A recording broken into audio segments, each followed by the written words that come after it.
Cuando hablamos de la velocidad de una reacción química, pues nos vamos a referir a la rapidez con que esta reacción se va a llevar a cabo. Básicamente es eso, ¿cierto? ¿Y por qué es importante? Porque es que resulta que todas las reacciones, tanto en la naturaleza como en nosotros como seres humanos, como a nivel de una reacción de laboratorio, no se llevan a cabo a la misma velocidad, no se realizan de la misma manera. Por ejemplo, pensemos en cuánto tardan las reacciones que dan lugar a la formación del petróleo. ¿Cuánto pueden tardar esas reacciones?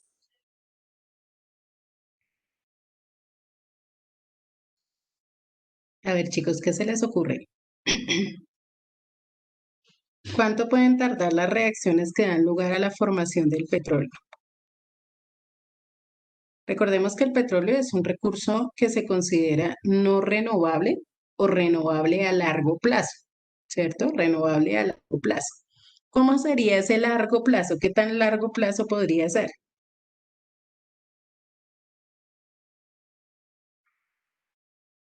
Nada, no se nos ocurre nada. Obvio, sí, muchos años, pero no hablamos solo de muchos, hablamos de miles, ¿cierto? De miles de millones de años. En el caso, por ejemplo, de la Tierra, se considera que en los cataclismos de la época de los dinosaurios fue cuando se generó pues todo este tema de los fósiles y demás, y de allá viene todo este proceso de formación del petróleo. Entonces, fíjense que son muchos, muchísimos miles de años para que se den las reacciones químicas y las condiciones de presión y temperatura para poder formar el petróleo. Lo mismo sucede, por ejemplo, con los yacimientos de carbón. Se considera que en esos tiempos, años, muchos, muchos años atrás, hubo una cantidad de bosques que fueron hundidos, que quedaron en el fondo, y esos bosques se han ido oxidando hasta dar lugar a la formación del carbón. Eso se demora muchos años, ¿sí? Se demora muchísimos años. Entonces, esas reacciones, por ejemplo, son extremadamente lentas.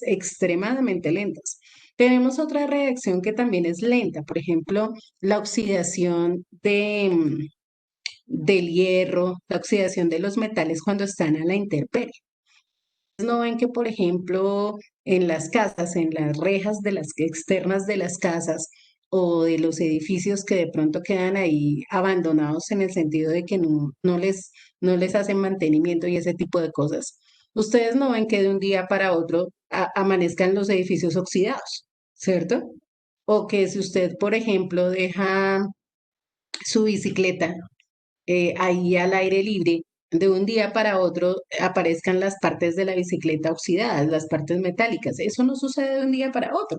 Eso requiere tiempo. Los carros, por ejemplo, que quedan en chatarrización, eso no es que un día usted llegue y al otro día el carro ya estaba lleno de corrosión, no.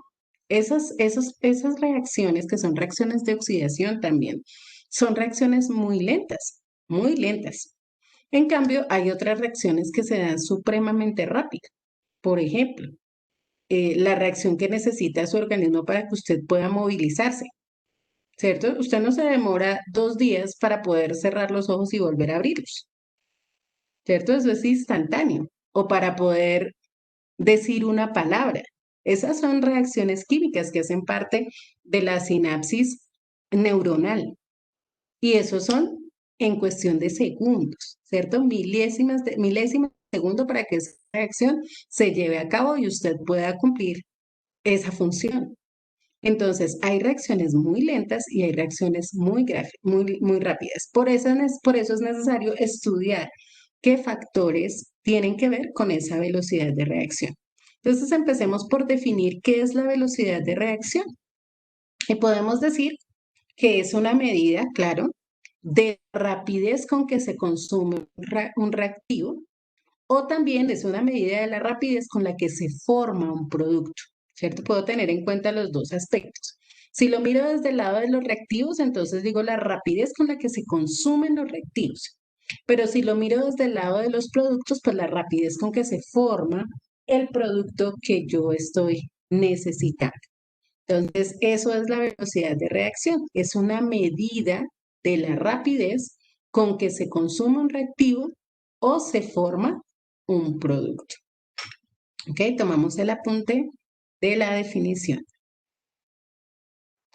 Bueno, eh, para que estas reacciones químicas se lleven a cabo y en cierta medida, pues todo lo que tiene que ver con la cinética de las reacciones está asociado a una teoría que se llama teoría de las colisiones o también lo podemos encontrar como teoría de los choques, teoría de las colisiones o teoría de los choques.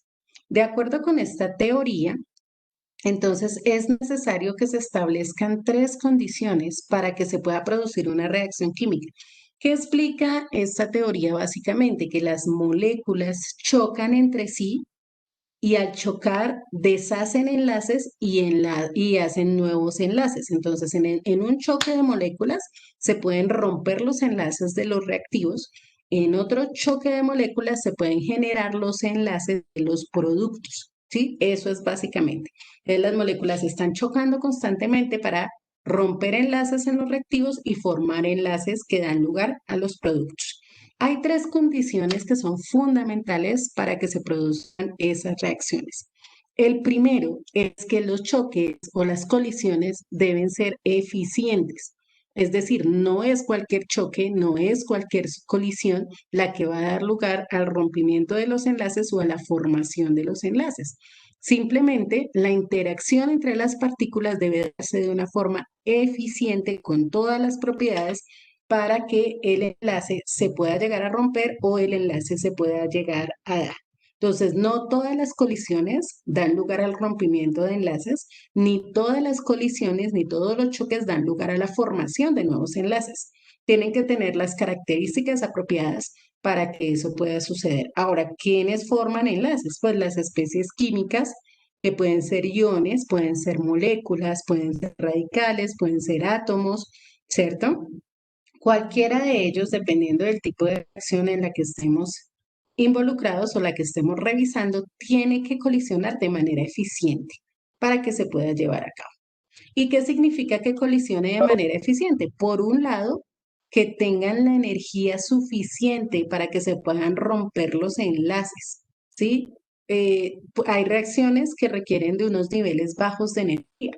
Y hay otras reacciones que requieren niveles muy altos de energía para que pueda llegar a darse la reacción. O sea, el choque tiene que ser muy fuerte, tiene que tener un nivel de energía muy alto para que la reacción pueda llevarse a cabo.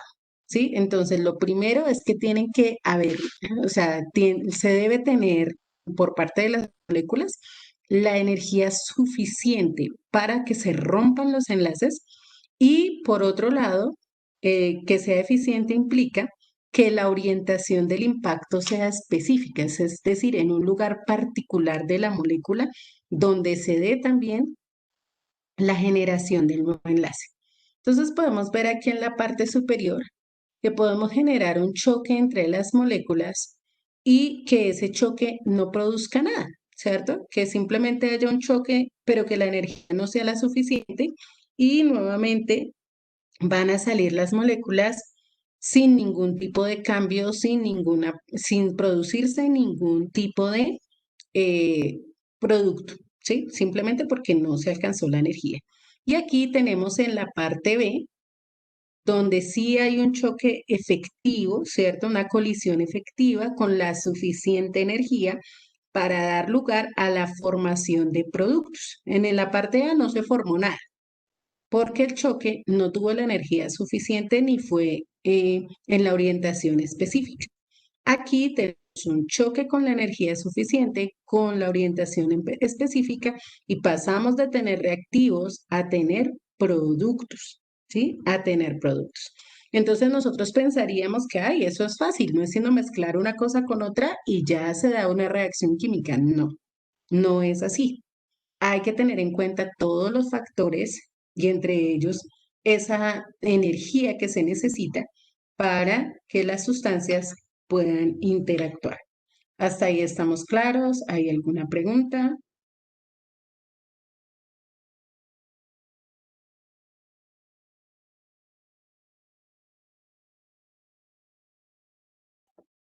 ¿Hay alguna pregunta? ¿Estamos claros?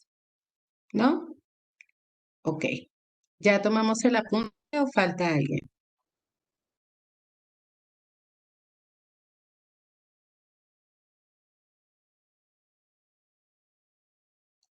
Ok, listo. Entonces me avisan por favor cuando ya hayan tomado el apunte.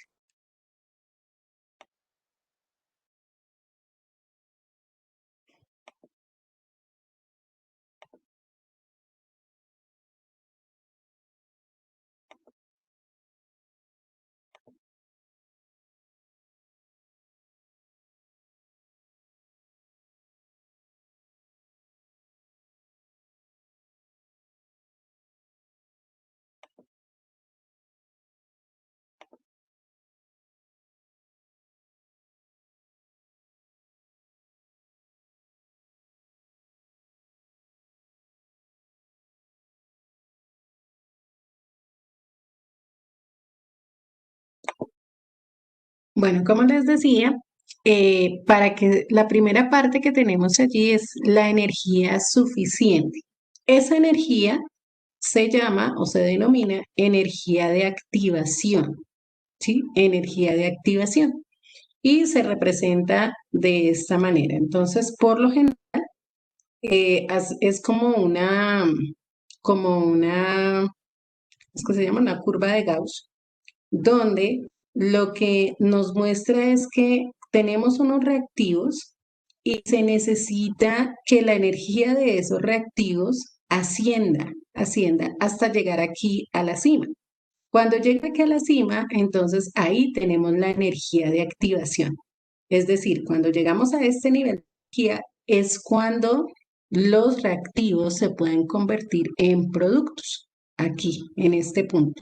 Es cuando los reactivos se pueden convertir en productos. Una vez se han generado los productos, pues la energía empieza a bajar, ¿cierto? O sea, la energía empieza a bajar, pero la energía máxima es justamente esa energía de activación, donde logramos que las moléculas alcancen la suficiente energía para que los reactivos se puedan convertir en productos, para que los choques y las colisiones sean eficientes, ¿sí? Sean eficientes. Entonces, todo este proceso que viene desde aquí hasta acá es lo que denominamos energía de activación, ¿sí? Energía de activación. Entonces, hacemos por favor el esquema.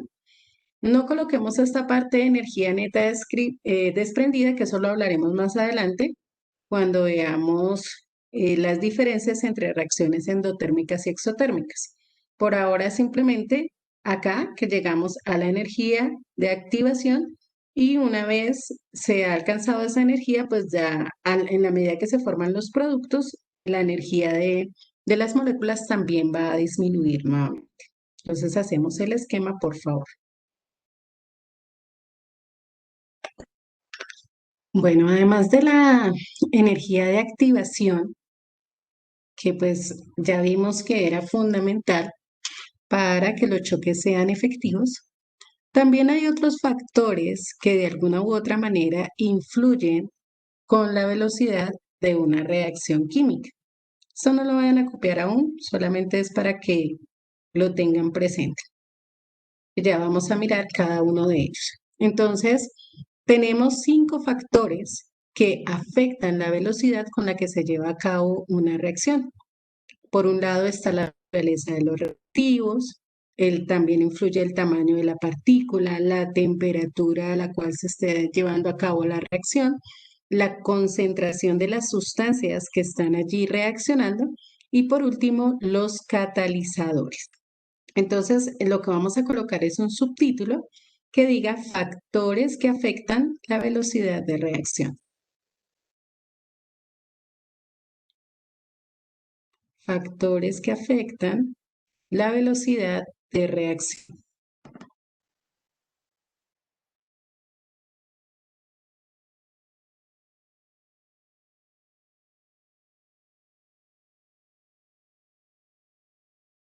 Y en primer lugar, vamos a hablar de la naturaleza de los reactivos. Cuando hablamos de la naturaleza de los reactivos, nos referimos a la estructura interna que tienen cada una de las sustancias que hacen parte de una reacción química. A veces esa estructura interna, los enlaces que hay entre los átomos, o a veces no, todo el tiempo están em, afectando la velocidad con la cual se pueda llevar a cabo esa reacción. Por ejemplo, tenemos acá dos elementos, por un lado el sodio, por el otro lado el hierro. El sodio, cuando interactúa con el oxígeno del aire, ¿cierto? Y con el agua atmosférica, es decir, el oxígeno y el aire como tal, el vapor de agua que se encuentra allí, tiene una reacción prácticamente inmediata. La oxidación del sodio es inmediata. ¿Por qué? Porque los enlaces que unen a los átomos de sodio son enlaces débiles y además el sodio es un elemento supremamente activo. O sea, es un elemento que reacciona fácilmente con el oxígeno del aire y se requiere poca energía para que se rompan los enlaces y se dé lugar a la formación del óxido de sodio. Entonces podemos ver aquí en la imagen de la izquierda cómo el sodio fácilmente pierde su brillo, ¿sí? Y se empieza a tomar una tonalidad. El sodio es como un gris, en su estado, digamos, natural es de una tonalidad gris. Y aquí podemos ver cómo el brillo lo va perdiendo y va tomando una tonalidad amarillenta debido a la reacción con el oxígeno. Es el óxido de sodio. El hierro, por su parte, que lo tenemos aquí en la imagen de la derecha, el hierro es un elemento que presenta enlaces metálicos. Los enlaces metálicos son supremamente fuertes. Cuando vemos los diferentes tipos de enlaces, hablamos de enlace iónico, de enlace covalente y enlace metálico. El enlace metálico es un enlace muy fuerte porque todos los electrones mantienen unidos los átomos entre sí. Y en este caso, el hierro tiene este tipo de enlace. Entonces, él con el oxígeno del aire, con el oxígeno y la humedad, ¿cierto? El vapor de agua también que tiene en el aire forma ese óxido que se llama rumbe. Pero les decía yo hace un rato que eso es producto de la corrosión, de una reacción de óxido-reducción. Y es una reacción que es muy lenta, se demora mucho tiempo, pues sí, podemos hablar de meses, podemos hablar de años para que se genere esa oxidación que con el sodio sucedería muy rápidamente. Entonces, cuando hablamos de la naturaleza de los reactivos, nos estamos refiriendo a los enlaces que unen los átomos, al nivel de reactividad que tenga el elemento, al nivel de actividad que tenga el elemento o el compuesto, lo que va a hacer que esa reacción se lleve a cabo a velocidades distintas. Si el elemento es muy activo y tiene enlaces débiles, vamos a tener una reacción rápida. Si el elemento no es tan reactivo y aparte tiene enlaces muy fuertes, vamos a tener una reacción lenta. Entonces, a eso nos referimos con naturaleza de los reactivos. ¿Alguna pregunta?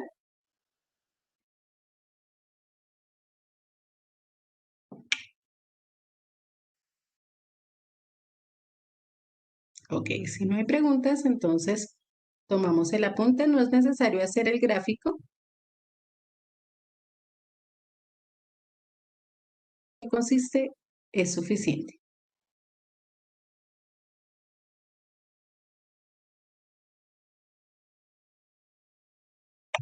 Bueno, un segundo factor que tiene que ver con la velocidad de las reacciones es la superficie de contacto o el tamaño de las partículas, ¿sí? El tamaño de las partículas que tienen una reacción. Y para esto vamos a poner un ejemplo como muy de la cotidianidad. Imagínense ustedes que tienen ahí enfrente suyo dos vasos con la misma cantidad de agua. En un vaso van a colocar una pastilla de Alka-Seltzer y en el otro vaso van a colocar el contenido de un sobre de sal de frutas. ¿Cuál de los dos va a reaccionar primero? ¿Cuál reacción va a terminar primero? ¿El sal de frutas? Ok, el sal de frutas dicen por un lado. ¿Alguien opina lo contrario?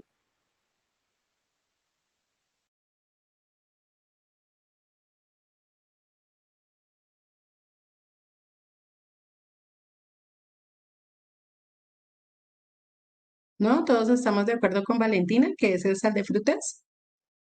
Valentina, ¿por qué? ¿Está en ¿Por polvo? qué consideras tú eso? Porque está Porque en polvo, ¿cierto? Por la presentación. Muy bien. Resulta que si hay mayor cantidad de partículas interactuando, va a ser mucho más rápido el proceso de la reacción. Cuando tenemos una sustancia, digamos, en bloque, cuando es menos la superficie de contacto entre el sólido que está reaccionando y la otra sustancia, entonces la reacción es más lenta. Esto sucede con los sólidos, no pasa con los líquidos y con los gases, porque los líquidos y los gases tienen mayor movilidad. Recuerden que son sustancias fluidas. Entonces, en fase sólida o en fase gaseosa, las moléculas van a chocar con mayor facilidad y todavía, si estamos hablando de la fase gaseosa, pues van a alcanzar más rápido esas energías de activación. Con los sólidos, recordemos que los sólidos, de acuerdo a la teoría cinética molecular, tienen unas fuerzas de cohesión muy altas. Entonces, romper esos enlaces es mucho más complicado, requiere más energía y más cuando el sólido está compacto, ¿cierto? Miremos, por ejemplo, lo que pasa con el carbón. Cuando se quema carbón en los asaderos, por ejemplo, esa reacción es controlada, ¿cierto? Es una reacción donde simplemente se prende fuego, poco a poco se va quemando el carbón, se va convirtiendo en cenizas y tenemos un fuego controlado. Resulta que si ese carbón no estuviera en ese estado, sino que estuviéramos hablando de un polvo fino de carbón, generaríamos una explosión porque sería tal la cantidad de carbón que estuviera reaccionando al mismo tiempo con el oxígeno y con la llama, que inmediatamente se generaría una explosión. Entonces, el tamaño de las partículas influye muchísimo en la velocidad de la reacción y el cambio es bastante drástico cuando tenemos poca cantidad a cuando tenemos mucha cantidad de sustancia interactuando al mismo tiempo.